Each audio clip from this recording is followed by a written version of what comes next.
Hi, I'm Meta Spencer. Let's go to Boston. I want to see somebody there who is teaching at the University of Massachusetts in Boston, where I taught back in the 60s, but we've never met until now. And we've been brought together by our mutual friend, Larry Wittner, who tells me that he started teaching in the 60s as well. So, but not at not the same campus I was. So we're all going to maybe reminisce a bit. My guest today, my main guest, is Professor Winston Langley, who's a professor and writer about political science and international relations. His latest book, Abolishing War. Now look at that. Isn't that a lofty ambition? Abolishing war. I've been just now told that he's active in the World Federalist Movement, which is no longer called that, because they thought they ought to adopt a more modest goal, more mainstream goal than abolishing war. But I want to say, Winston Langley, good for you. You keep your sights up high, and you're looking for exactly what we ought to keep our eye on. So hello, how are you? I'm fine, thank you. And I'm very pleased to be with you this afternoon. Wonderful. And how are you too, Larry? Lawrence Wittner. I'm fine, and I'm delighted to be sharing the stage with the two of you. Well, I think we all have in common something, being a peace activist for a long time. Mm-hmm. A peace activist and peace researcher, peace scholar. And I think I love the lofty aspiration of abolishing war. I think we ought to keep our minds that looking that high for a goal. Because I think most of us nowadays, maybe the most we can think of is try to get a ceasefire someplace in the Middle East, or or maybe get arms control restarted so that people hold meetings to try to find ways of creating treaties to control the spread of nuclear weapons or something. All of these are wonderful goals, but the whole big goal for the whole shebang is to abolish war. So I would like if possible, for Winston to take the lead in telling us his notion of exactly not exactly, but more or less, what we have to do to get there. We have to aspire to something called a culture of peace. Oh, all right. Yes. Namely, one which sees us, human beings, as a part of a larger whole. Namely, although we are citizens of a given government, given cities, given towns, given universities, etc., we are also a member of the human species. So a species identity immediately makes us brothers and sisters. And our moral commitments, therefore, should be coextensive with our brotherhood and our sisterhood, meaning that we are committed to the cause of the human and the environment within which the human may thrive, and try to find institutions that would give the best expression to that commitment. You just triggered a whole new train of thinking, because I'm frequently in touch with people working on AI, and the language they use is instead of racism, for example, they talk nowadays of speciesism, that we are discriminating, perhaps unfairly, in favor of our own species, whereas we're actually creating a brand new species that's going to be so much smarter than we are, that in fact maybe it would be better for us to just say, well, welcome in, you take over, because you are going to do a better job of running the world than we are. So you see, you started a train of thinking that instead of being too constricted and limited to modest or proximate goals is beyond planetary goals even, and talking about minds inhabiting machines. And let's go back to where human beings really should be good stewards of the world and concerned and committed to human beings. I agree with you. Yes. All right. Yes, and those who in AI envision what you just described have forgotten who are the persons who indeed have envisioned what they're claiming to be presenting to us. That we are going to give birth to an instrument, a mechanical instrument, that will have the problems of the imaginings that we have emerged to develop.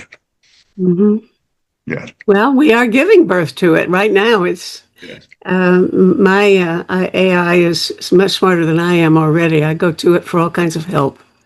Yes. And anyway, so I think we need to think, and I'm pretty sure you do too, that we need to look at a very borderless vision of humankind.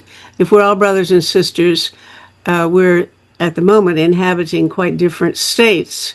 And I think, it looks to me like we need to focus primarily on the global and things like world governance more than the rivalry between our various national states. Is that where you're headed? Or do you That is the direction which I go, yes. Mm-hmm. Okay, tell us about your book, Abolishing War. I think that's a good starting point. Well, it begins from the idea of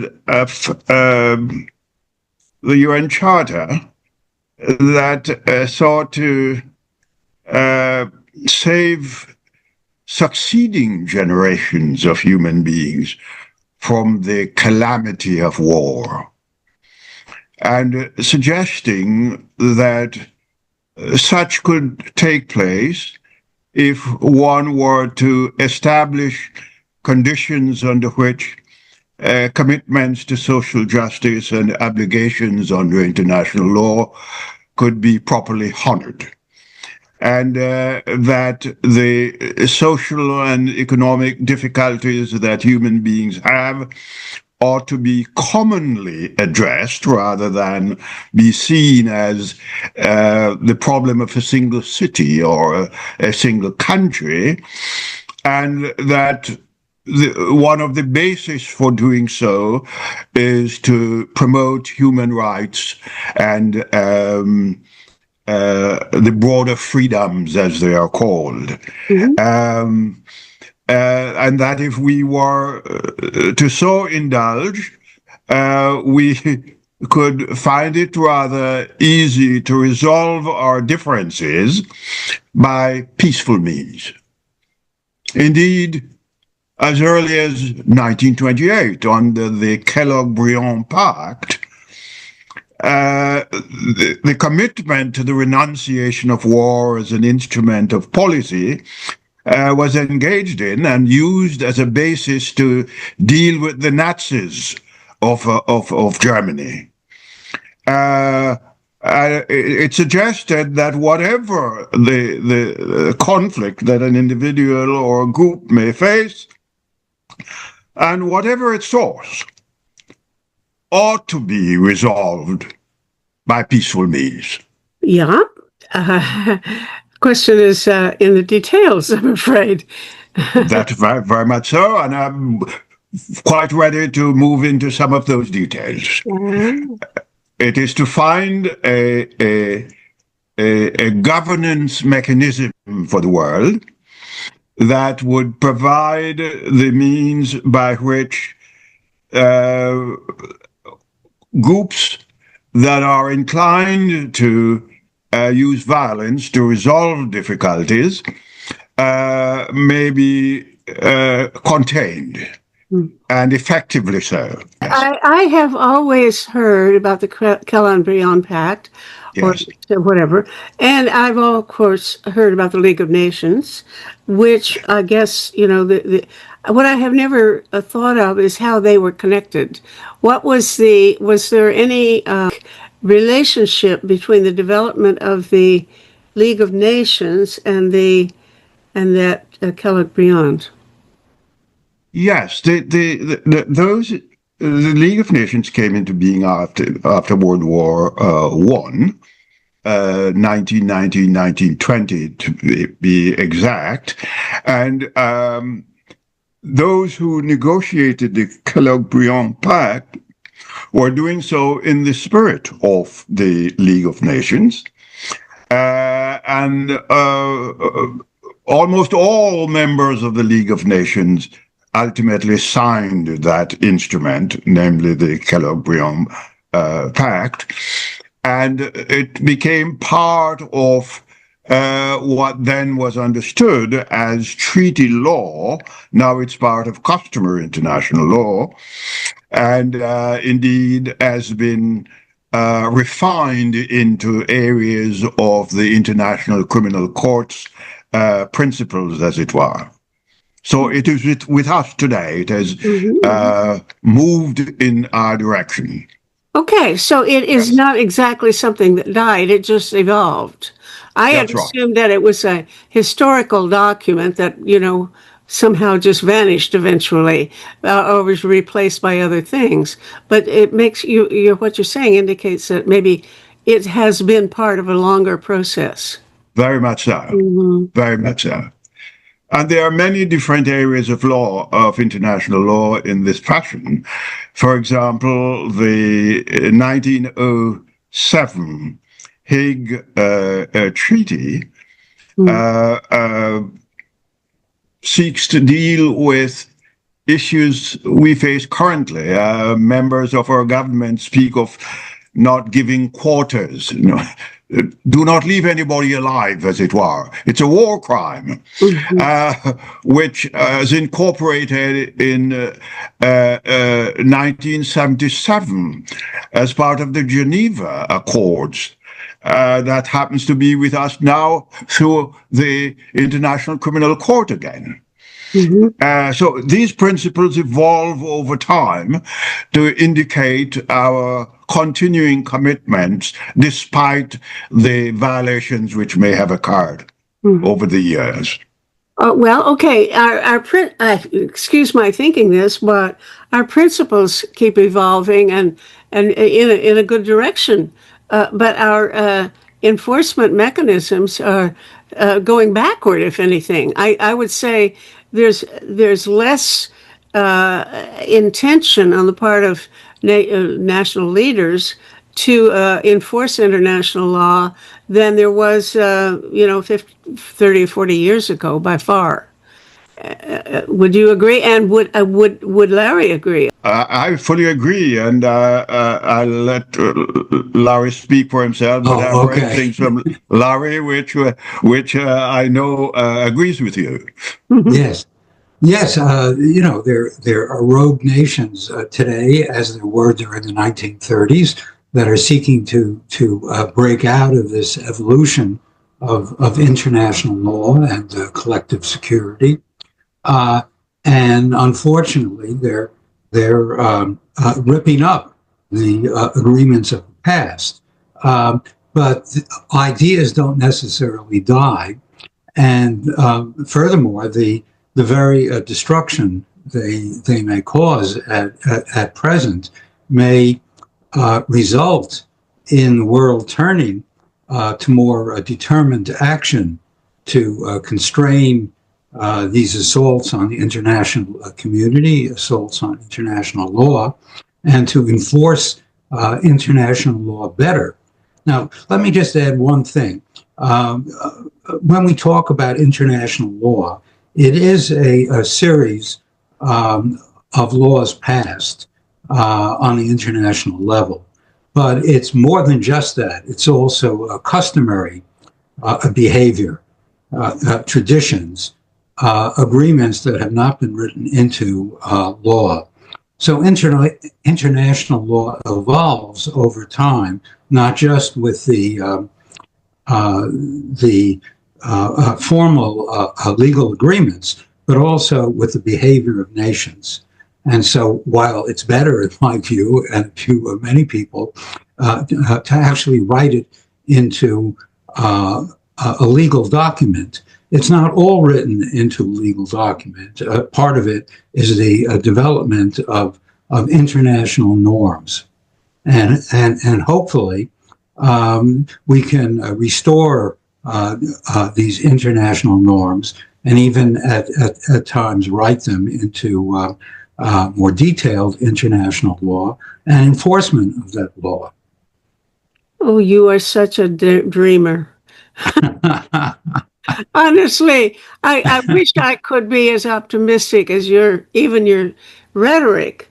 I would, because I just see people, you and I, all of us, have very clear notions of what need to be done, and less and less capacity to see how to get there.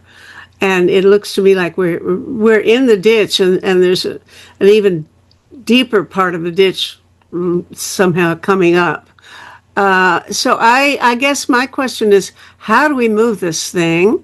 To be really, I have old peace activist friends who say, well, we can't even get back to the level of optimism that occurred at the end of World War II when the UN was formed, because people have forgotten how awful war is. Young people simply don't realize how terrible it is and how important it is to overcome it.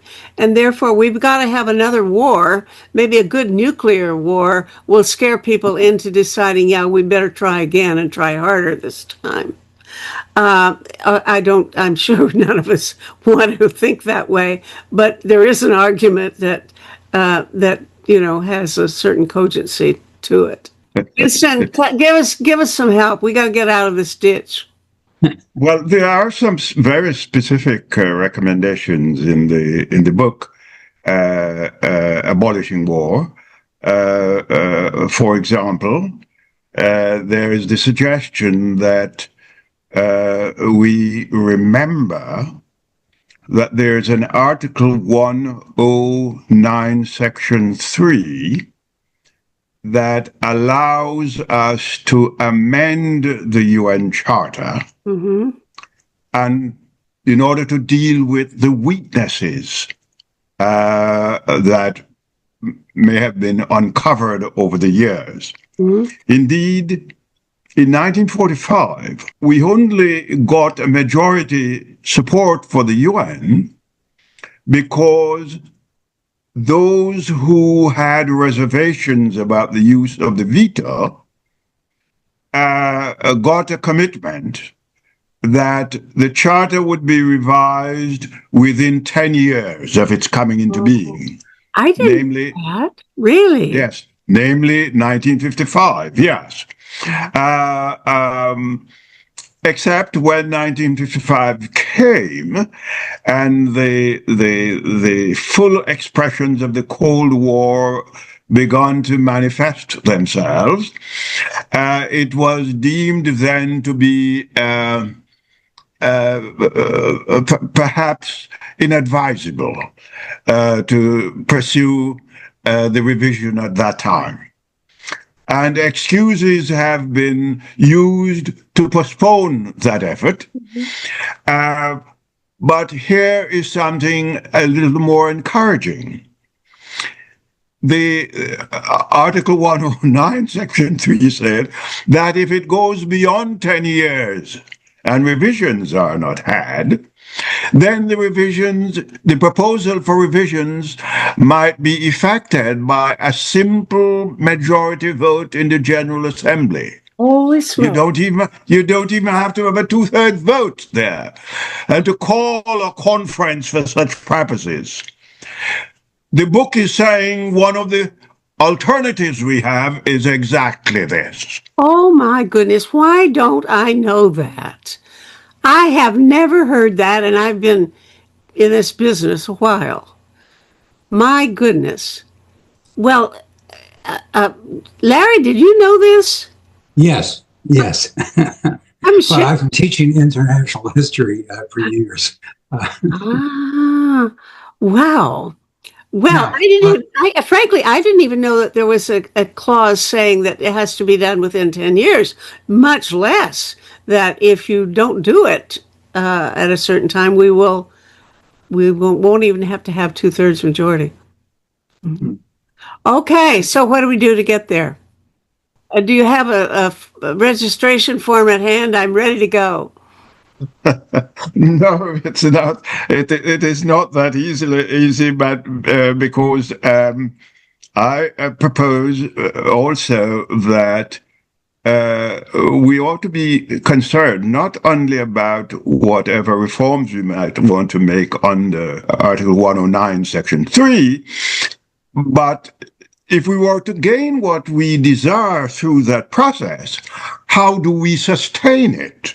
After all, we could have some problems later on as it were.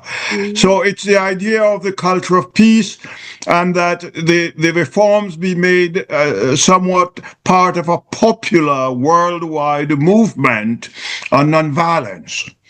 So that would be part of the overall culture in which people think that they had a part to play in the transformation of the UN. And it's not by a small group of political elites. That would place it in a firmer foundation, as it were. It's the people of the world who are doing it. Now you're bringing together parts that I love. Yes. The world culture of peace always seems daunting to me because I can't, I've sometimes been interested in psychotherapy, and I cannot think of anything harder than trying to change a human personality and solve their person. One person is just more than changing the whole world. It's impossible practically, but changing a whole culture, that is also difficult, but I can imagine doing it through, if you got a group of people who are interested in changing the cultural forms, such as drama and television shows and things like that, so that they actually reflect the kinds of behavior and aspirations and thinking that we want to encourage. So instead of having shoot 'em up games on video, we would have, inspiring dramas, etc. Series dramas. I can see that. So I love that. But the other angle that you've mentioned is making it more responsive to individual human beings and not so much to nations, because the Security Council and of course, the General Assembly are all representative of nations, and nations' interests are not necessarily the same as those of their citizens, their individuals. For sure. So, Indeed. have you gone so far as to endorse the notion of a parliamentary assembly representing individual human beings and not their states?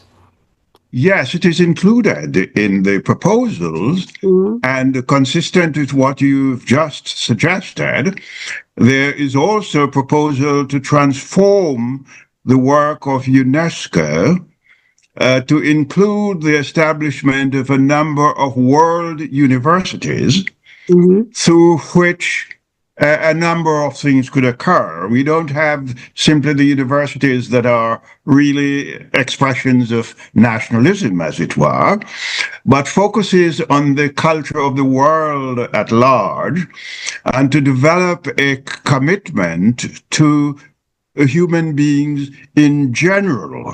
We would, for example, have sports teams that are represent the globe as a whole through these universities, as young people gain gradually their understanding of their belonging, if one wishes to say so. So the drama of things would allow for such development. That's one of the proposals there. Yes, I'd like to comment on that last point, the convergence of a popular movement with a global governance. Some years back, I wrote a trilogy called The Struggle Against the Bomb. And what came through to me as I did research on the issue of how we got nuclear arms control and disarmament was that this was a genuinely popular movement, the campaign against the bomb and against world destruction through nuclear war. And that campaign ultimately leaped beyond the nation state. That is, it sought to constrain nation states, most notably, of course, during the 1980s, constraining the United States and the Soviet Union in their nuclear arms race and threats of nuclear war, and moved on to international accords and to UN action that would begin an alliance of a popular movement with a global authority. And ultimately, those nuclear arms control agreements were put into place and very effectively. And for a time, people like Gorbachev, for example, were talking about the United Nations and this international system as supplanting conflicts among nations. And I think one of the great tragedies in world history was that Gorbachev was swept from power just as those possibilities were opening up. Nonetheless, even in the years right after the nuclear arms control agreements of the 1980s, there was a shift toward increasing reliance on international law, on developing human rights, the creation of the International Criminal Court. That is, in short, all these means of strengthening global governance and restraining the historic aggression by individual nation states on the world scene. Unfortunately, though, that seems to be challenged today, as we know, by a number of nation states that have gone rogue on the world scene. And the question is, can we revive that kind of alliance between a popular movement on the one hand, a people's movement, and a global authority to rein in these belligerent nation states and create a global society, both on grassroots level and on the governance level.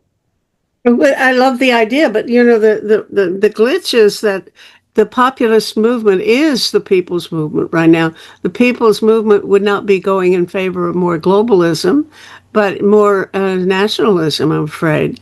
And of course, somebody back there a few minutes ago suggested that maybe these treaties could have been originated through global government structures like the UN. If the UN were in charge of forging new arms control treaties, it might have more durability or more legitimacy or something than the fact that so far it's been primarily a bilateral deal between the Soviets and the Russians and the US.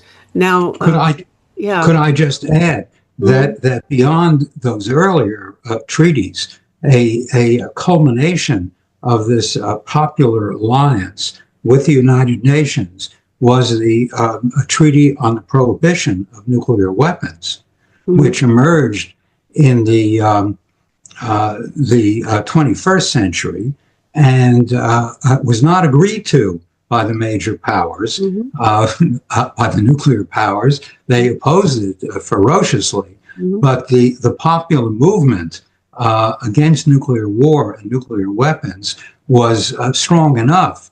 So they utilized the UN authority to hold a series of conferences, and they developed a treaty. And this treaty has been signed by more than half of the world's nations at this point. So here's an example of what could be done in terms of reining in nation states and forging this long-term alliance between the popular movement and the international authority that we hope to see. Well, let's hope that the TPNW does move forward the way you're anticipating, because I think it's running into some real obstacles and hasn't made a lot of recent progress. But there's another kind of model which might be useful, and I don't know whether there's a connection there between the TPNW and the Montreal Protocol. That kind of procedure where you get basically the energy for that came not from nation states or even from the UN, but from groups of NGOs and individual activists and so on, and somehow they were able to go outside the usual channels of negotiations and diplomacy, and get the thing that happened. It's gone into trouble now, various ways. But at any rate, that is now being suggested as maybe a way of getting new agreements with regard to climate change, because climate change is having the same obstacles that, of course, disarmament proposals have had. We're going in many different directions, but I think this is very fruitful because there's some really good ideas here. Winston, back to you. Come back. Give us some more ingredients for saving the world. I just add a short footnote to what you and Larry just said, because in every instance in which some serious attempts have been made to deal with the issue of peace and war, we have had the push from below. Before the conferences of The Hague in 1899 and 1907, it was the popular movement by NGOs, we'd call them today, the churches, for example, throughout the world, and individuals. The Lay Down Your Arms is a novel written by a woman that is the most popular. We don't think of it today. That swept Europe. Political heads of states were scared not to appear as if they are not committed to peace. That was after the Crimean War, etc. In 1945, what came out of the preliminary draft for the charter before San Francisco did not respect popular sentiments at all. It was the unions and the churches and the women's groups, etc., that compelled a reassessment in San Francisco. And I'm glad Larry referred to Gorbachev, the freeze movement of the 1980s. Gorbachev said that as a student, that's what inspired him. So I make those as sort of suggestions to reflect on. Well, another proposal that was made is to create a council for global resource management, because part of what has happened and is problems that we now speak of in terms of climate change is that we're losing our forests, what we call the lungs of the earth. Many people, often many who are very poor, seek to get rid of portions of the forest that we need, as it were. And that's because individual nation states are not approaching climate change as a common problem, but as a problem that may be faced by individual nations. This says the resources of the world belong to the species of the world and ought to be developed in a common effort accordingly, and that a human rights court ought to be created so that individuals can appeal their cases directly to a highest authority, and individuals can see that their well-being are linked to human common efforts. Now, let me ask you to elaborate on that a little bit. You're talking about a human rights court as if that's something different from the ICC, this new, which is it's still fairly new. The International Criminal Court is not that old, but that is where people would have to go now. But what you're proposing may be a little different. Is that? I'm not sure. Well, in the case of the ICC, it is dealing with crimes only. Many of the problems that human beings face is not being victims of a criminal activity. For somebody, for example, who may in fact have been rendered homeless for years because of certain difficulties she or he may have had, or because a particular government excludes him or her in a way that is adverse discrimination, etc. The International Criminal Court would not deal with that. To take a current obvious example, I doubt that any organization, global organization, is trying to say that the United States doesn't have the right to decide its own immigration policies, and that ICE and these other outfits can't go grab people and throw them out of the country. So, are there organizations that are now saying? Oh, yes. For example, let me give you an example of Great Britain. During an effort to deal with what is called terrorism, Britain passed a law that would ensure that people could be excluded from its borders from certain countries. They didn't have to do anything. They just had to be from the wrong country. That was part of it. What the European Court of Human Rights says, you can't do that. Okay. If you're passing a law to deal with terrorism, it must be one that applies equally. You are subject to that obligation. In fact, some of those that were being excluded were Palestinians who were stateless persons. And the European Court of Human Rights said, no, you can't do that at all. Wonderful. All right. Yes. I'm not sure I knew about that example, but yes, it's encouraging. Yes. Okay. I interrupted you, though. You were going somewhere with your thoughts. Yes, I was saying that the idea is to have people understand that they belong to different levels of citizenry, if one wishes to say. The citizenship of the family, of their local towns, their cities, their national governments, but also the world at large.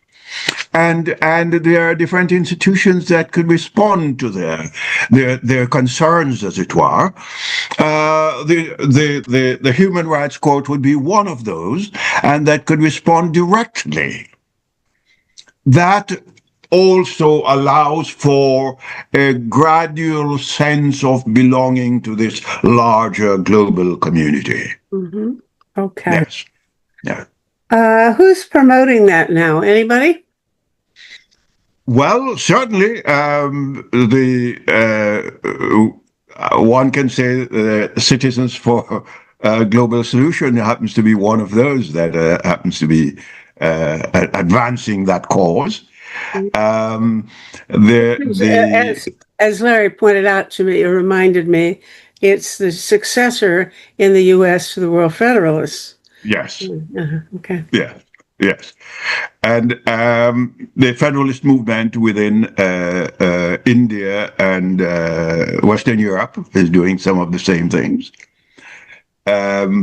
There are small groups in Latin America. Latin America has the Court of Human Rights, but it has not been as effective as its European counterpart. The same thing as in the case of Africa. But if you have enough examples, then you have regional systems emulating, as it were. Okay, very good. Let's talk about the enforcement of international law, because that, to me, is the most discouraging thing. I mean, there can be a ruling that, for example, Putin is not allowed to go anywhere unless the countries that he visits agree that they will arrest him for, violating international law of some kind, and yet, Trump invites him to Alaska for a powwow. That kind of flagrant disregard for standards that we should be upholding in terms of enforcing international law troubles me more than anything else, and also appeals to me as maybe the kind of handle to take first in trying to rectify or steer the steering wheel, let's say, of the world and try to get back on course. If we just put a lot of attention on the fact that if there is an international law, everybody damn well better uphold it and enforce it. Even there are a lot of questions left, like who gets to make those laws and how do we get them created so that they're legitimate and so on. Yeah, those are big questions, but if we just take whatever we've got right now and get them upheld, those laws, that would be a mile of progress, I think. Absolutely. And I should note that Putin has been able to travel some places, but at other times he's avoided travel. For example, he was supposed to go to the BRICS conference in South Africa a couple of years back. And he decided not to go, apparently largely because the South African government informed him that if he went there, they would be obliged to arrest him. So he was humiliated by having to stay off in Moscow. So these things do have some effect, even though they're not being effectively enforced. But in terms of the International Criminal Court, generally speaking, the United States is not party to the Rome Statute, the international agreement under which the court functions. So the United States government does not feel obliged to comply with court orders. And indeed, it's much worse than that. The U.S. government has imposed sanctions on the ICC judges. So one thing people in the United States could do about that is to press for U.S. entry, for U.S. signing of the Rome Statute, and the United States would enter as a party into the ICC. So that's something people right here could do. They can make that part of a progressive international agenda. And I think a lot of people would approve of that, given the circumstances. Yeah, I love the idea. And actually, you're pointing to something I don't know the answer to, which is there are a lot of countries that just thumb their nose at or laugh at a ruling or an order from the ICJ. They just sneer at it practically, and the U.S. isn't alone. Now, are those all countries that have not signed the Rome Treaty, or are they? Oh, that's the ICC. Well, anyway, yes, right. Are they all treaties that are not party countries that are not party to the relevant treaties?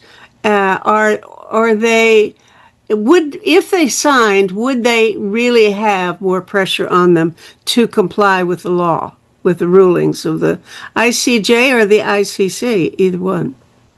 If Well, they, the ICJ, International Court of Justice, is part of the United Nations. So under their obligations as UN members, they're supposed to accept the rulings. Now, it's not compulsory for nations that haven't agreed to accept that haven't formally agreed to accept those rulings. But those are the rulings of the court, and it applies to them.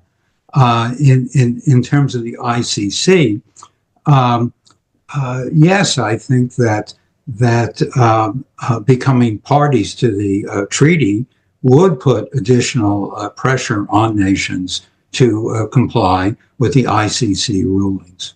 Winston, do you have anything to add to that? Oh yes, of course it puts great pressure on them. I don't know whether our collective memory allows us to recall the case of Pinochet from Chile while he was in Britain. Again, non-governmental organizations helped in this matter. A court from Spain, while he was in Britain, sought to extradite him to Spain to try him for the crimes he had committed in Chile. And because Britain had an obligation because of treaties it had signed, he was going to be sent to Spain, except we had a prime minister, a former prime minister, then Margaret Thatcher, who was very, very powerful, sought to find ways not to send him back. And a number of schemes were built in about his being old and being in a hospital, and that some mercy ought to be shown, etc. There are a series of steps, internal steps, that would give Britain a plausible, in the public's mind, excuse for not sending him to Spain, because they were legally obligated to do so. On the fact that a country has to invent these schemes, as it were, suggests they are feeling the obligation once they have signed the proper instruments.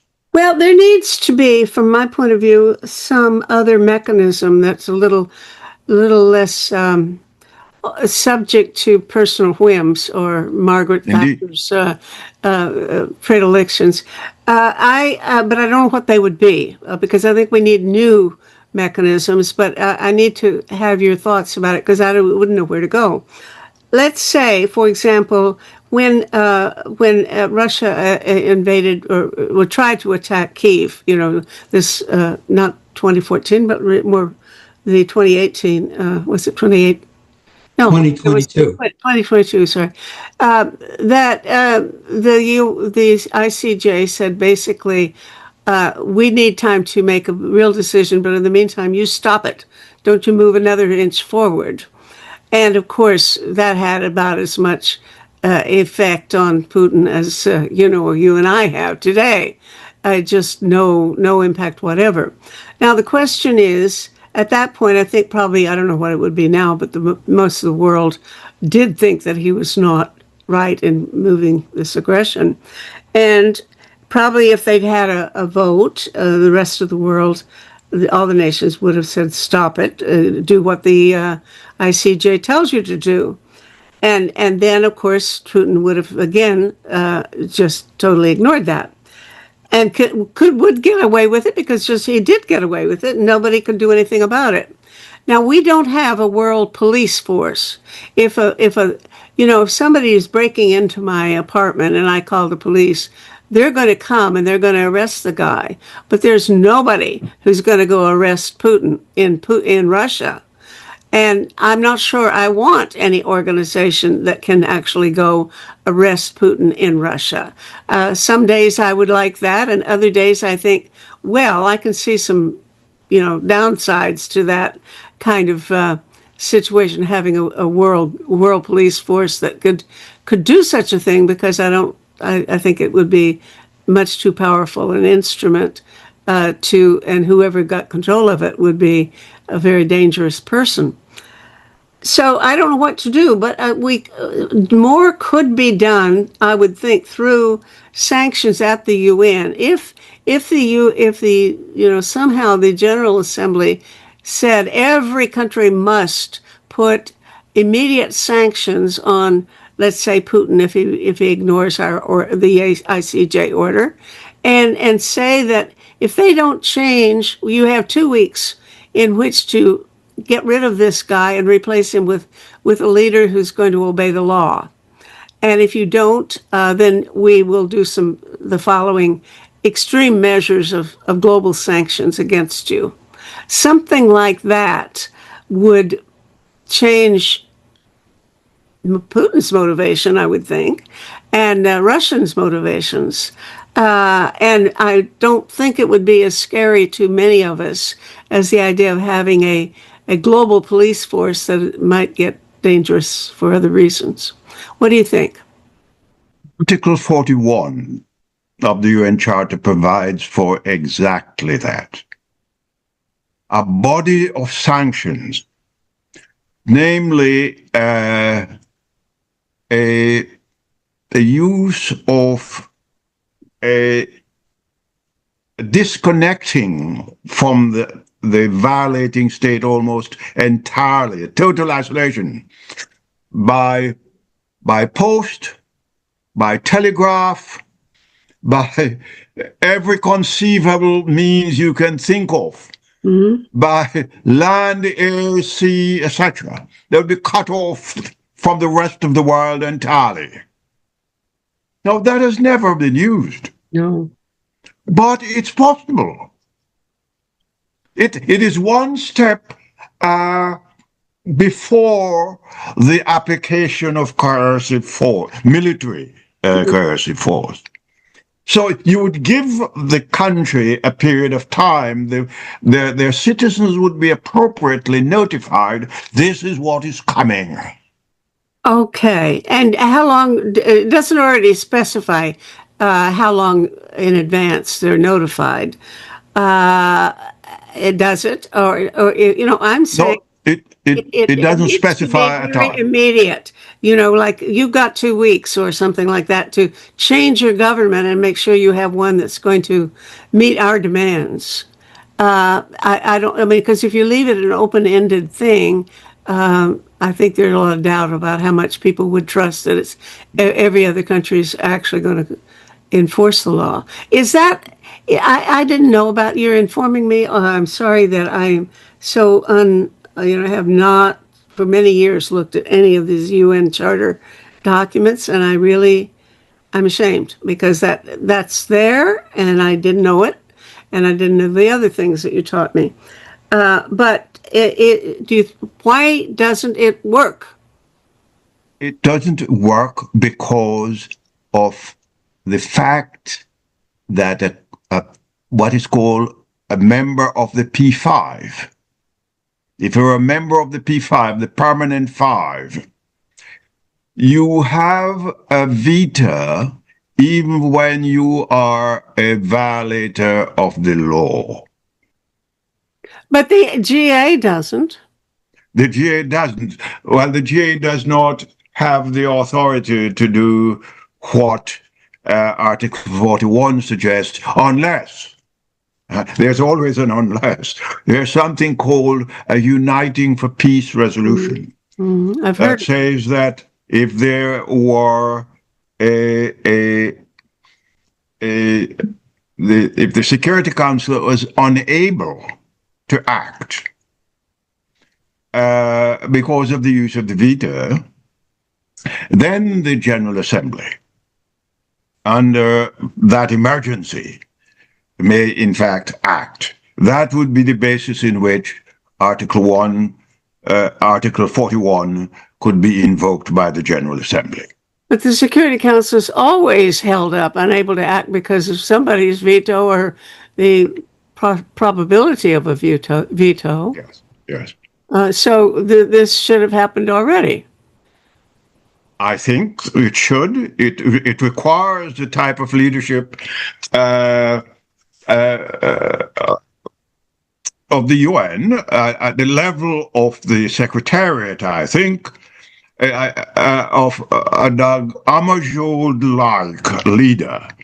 The problem is that after the experience of Dag Hammarskjöld, who saw himself as a global citizen and would embarrass the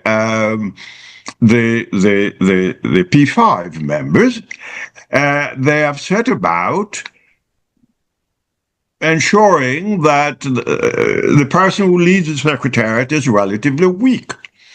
And this is how it operates.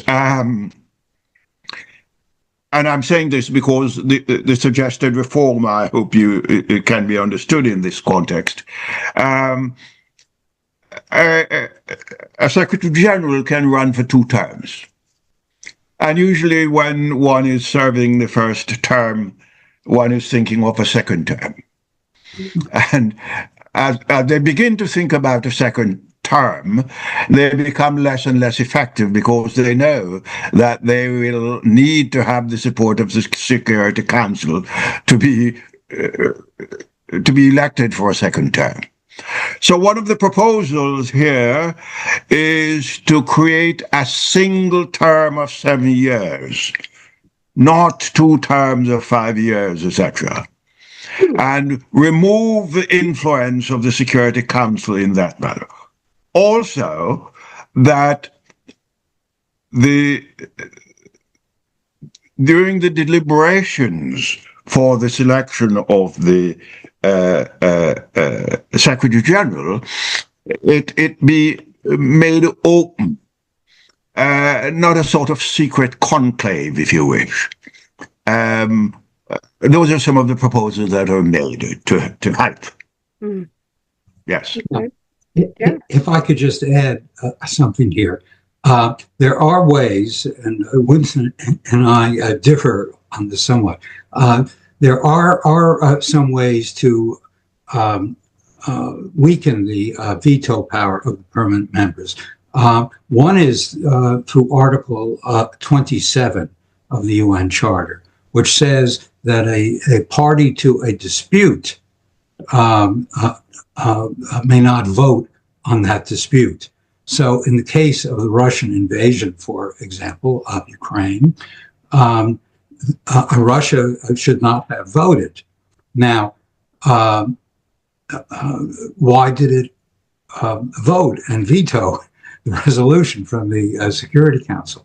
Well, the practice of the UN, it seems, during its early years, during the Hammarskjöld years, for example, was to enforce Article 27, to see to it that the no single nation bollocks things up there, and if it was a party to a dispute.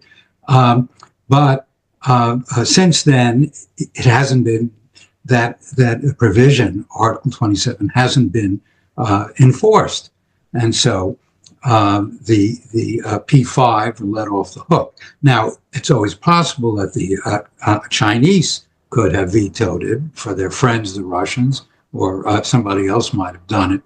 But that's one possible way that the P5 could be cut down somewhat. There are other ways too, but just to broaden things somewhat, we've been talking about a system of global governance so far, the UN, that does not rely on a federation of nations. It's at best a confederation. That is, it's a voluntary association. Mm-hmm. And therefore, nations can pretty much do what they want. Unlike within the United States or Canada, where we have federal systems in which the states have some power, but if the courts rule against the state, then the federal government can impose that a settlement. The international courts that exist don't have that power under the structure of the UN. So the enforcement power is substantially weakened.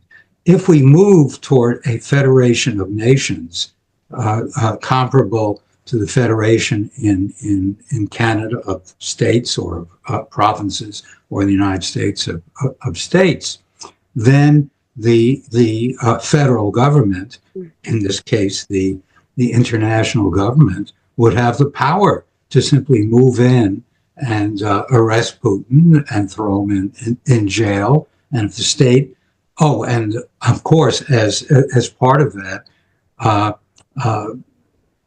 the counterparts to states, nations in the UN, would not have vast armed forces with nuclear weapons and so on. So they couldn't resist that federal government enforcement of federal law.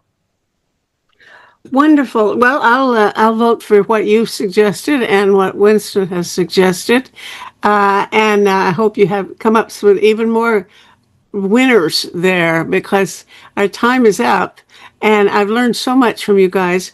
I don't know why I didn't do this a long time ago. I needed this re-education about, especially about the UN laws and charter and so on. So I'm grateful to you, and I had a lot of fun with it, and I hope other people watch it too, because if I don't know it, probably not a lot of other people know it too either. And you've really done us a big favor. So thank you. Enjoy it very much, and appreciate so much meeting you, Winston. And I know Larry I'll be in touch with you again sometime soon. Right. Thank you. Okay. Thank you, and thank you very much. And I'm very pleased to have been with you and Larry. All right. Bye. Bye. Bye now.